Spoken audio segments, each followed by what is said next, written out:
those two teams should not have been on the pitch at the same time. It's not as bad as Auckland. It almost was as bad as Auckland.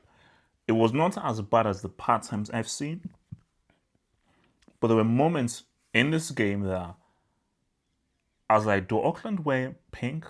Like last check, I didn't know that Auckland wore pink. Inter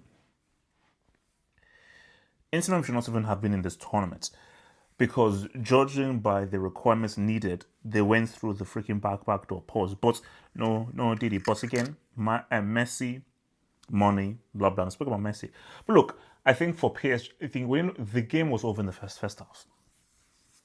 Game was over in the first half. The moment that fourth goal went in, I was okay. This is over as a contest. And I think even they knew. And I think for PSG, this was a training session for PSG. Like the ease with which they were able to pass the ball, move the ball around, you saw the difference. Now people are going to attack me and say, I put out a tweet. And people say, you're the go-to analyst, you're the greatest analyst in the world. Why would you put out a tweet saying that Inter Miami have a chance? Could Inter Miami do something? I'm saying nothing. Do the math. Now, if you do the math, people think that's pretty sick, twisted, and demented of you to go that far half up. That's extremely immature and childish. Hey, look, I did what I had to freaking do. I want to talk about Messi here because look, it's obvious. PSG is the much better team, totally decimated what is not really the strongest MLS team that's out there. 100%. PSG deserves to win, and PSG won a different planet. Hence why I started this video by saying they should not have been they should not have shared the same pitch. Them sharing the same pitch is actually an insult to humanity. So I go online and I see people hate watching. I see people saying, "Oh, what could this be for Messi's legacy? Oh, Messi, another beatdown. Okay, what could this be? This is terrible. Blah blah. Messi's legacy is taking a hit. Another 4-0 beatdown. Blah. Is this like 8-2?" See, people who say this have no understanding of football. As I look at the racist cannibal and his overweight self moving like looking like 6 freaking whales, whales have better movement than this freaking overweight racist cannibal.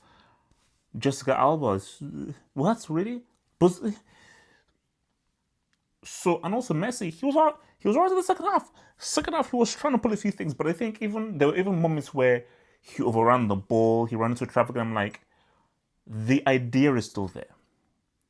The overall test is still there. He's still you know what it is? He's like that old wise general that we still go and seek help for in the war on Tesh. So he's not a natural soldier.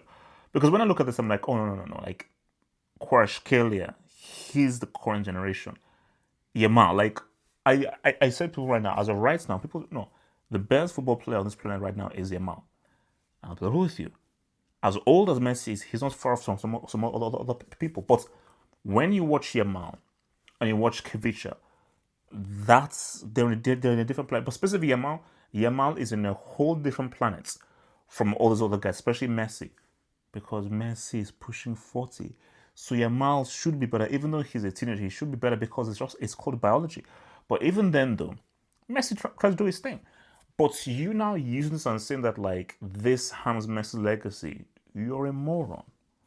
That Inter Miami team is garbage. This is a team sport.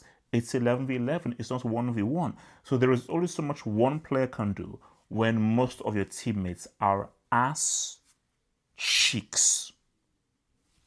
And that's just the reality. That's just reality there. Both of these teams should not have been on the same page together. They should not have been. And because again, like, because you saw what happened with Botafogo, you're like, could Inter Miami have a chance? But then it's like that's first half. Because when Inter Miami go in the second half, that's first half.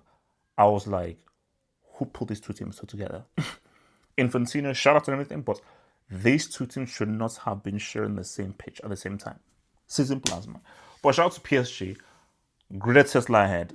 This is going to be one of the best things you go through. For PSG, I think this was a good training session and a good training primer to what will be a lot more tougher games to move forward.